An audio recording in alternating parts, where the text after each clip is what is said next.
অনেক জায়গায় আমরা পশ্চিমবঙ্গে শুনতে পাচ্ছি সেন্ট্রাল ফোর্সকে সাইডে রাখা হচ্ছে। সেই ধরনের কাজ এখানে আমরা করতে দেব না। আমাদের কর্মীরা রেডি আছে, পঞ্চায়েত থেকে শুরু করে জেলা পরিষদ সব জায়গায় ভারতীয় জনতা পার্টি।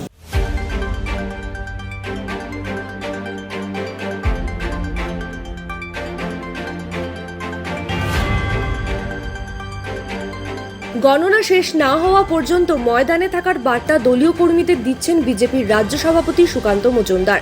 মঙ্গলবার সকাল থেকে জেলার বিভিন্ন কাউন্টিং সেন্টার চত্বরে যান তিনি। সেখানে গিয়ে দলীয় কর্মীদের বলছেন কোনো রকম ভাবে কোনো রাজনৈতিক দলের প্ররোচনায় যাতে তারা পা না দেন, শেষ না হওয়া পর্যন্ত তারা যেন গণনা কেন্দ্র না ছাড়েন। মূলত কর্মীদের মধ্যে উৎসাহ বাড়াতেই বিভিন্ন এলাকায় ছুটছেন বিজেপির রাজ্য সভাপতি সুকান্ত মজুমদার। তারা তৈরি আছে লড়াইয়ের জন্য এবং লড়াই আমরা খুব ভালো মতো লড়েছি। এখন ভেতরে অনেক জায়গায় আমরা পশ্চিমবঙ্গে শুনতে পাচ্ছি সেন্ট্রাল ফোর্সকে সাইডে রাখা হচ্ছে। সেই ধরনের কাজ এখানে আমরা করতে দেব না। আমাদের কর্মীরা রেডি আছে, পঞ্চায়েত থেকে শুরু করে জেলা পরিষদ সব জায়গায় ভারতীয় জনতা পার্টির পতাকা উঠবে।